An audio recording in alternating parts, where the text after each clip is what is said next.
Saya Abraham dari 10 pagi. Saya akan mempresentasikan tentang mana koperasi sebagai tugas dari Min Ekonomi. Jadi ini mind map saya. Jadi pertama itu koperasi adalah badan usaha yang dimiliki dan juga dikelola oleh anggotanya. Tetapi semenjak masuk ke Indonesia, Dr. Andes Muhammad Hatta memberikan pengertian baru pada arti dari koperasi. Jadi menurut Bapak Dr. Andes Muhammad Hatta, koperasi Indonesia atau koperasi itu adalah usaha bersama yang dilakukan guna untuk memperbaiki taraf kehidupan sesama dengan berlandaskan asas tolong menolong atau gotong royong. Jadi pertama tujuannya dari koperasi ini, yang pertama itu adalah untuk membantu dan memperbaiki taraf hidup ekonomi para anggotanya dan juga masyarakat. Lalu yang kedua itu adalah untuk meningkatkan tatanan ekonomi masyarakat. Lalu yang ketiga adalah membantu pemerintah dalam mewujudkan ke masyarakat yang adil dan makmur. Lalu kita akan melanjut ke fungsi koperasi. Jadi fungsi koperasi itu yang pertama itu adalah membangun dan mengembangkan potensi dan kemampuan ekonomi anggota dan juga masyarakat sekitar sehingga dapat membantu dan juga meningkatkan ekonomi dan sosialnya.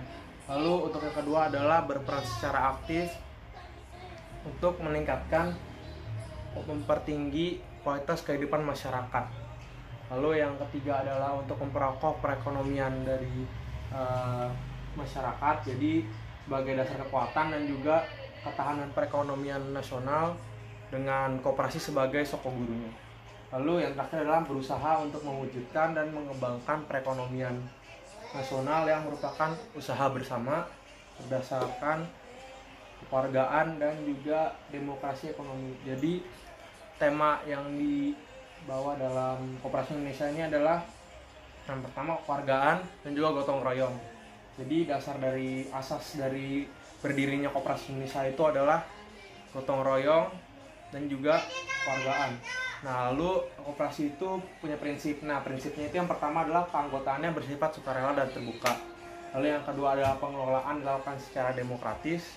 Lalu yang ketiga adalah pembagian SHU atau sisa hasil usaha itu secara adil kepada setiap anggotanya dan juga besarnya sama sesuai dengan jasa usaha masing-masing anggota. Lalu yang keempat adalah pemberian balas jasa yang terbatas terhadap modal, dan juga yang terakhir adalah kemandirian. Nah, habis itu kita mulai masuk ke jenis-jenis koperasi. Nah, pertama koperasi itu cuma ada dua. Yang pertama itu koperasi primer yang didirikan oleh anggota per anggota, sedangkan yang koperasi sekunder itu atau koperasi kedua itu adalah koperasi yang didirikan oleh koperasi. Jadi misalnya itu koperasi.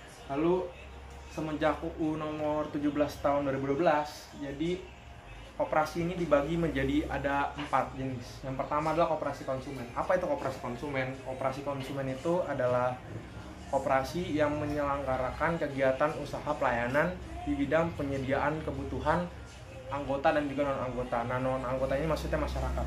Nah, habis itu koperasi produsen. Nah, koperasi produsen ini menyelenggarakan kegiatan usaha di bidang menyelenggarakan kegiatan usaha pelayanan di bidang pengadaan barang-barang produksi dan juga pemasaran produksi per masyarakat pada anggota dan juga non-anggota.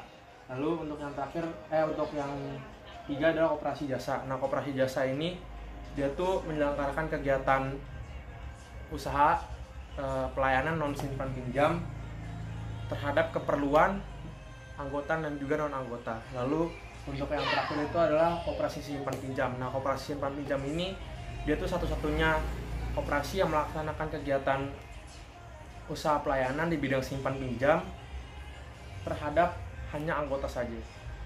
Nah, jadi sekian dari saya. Terima kasih.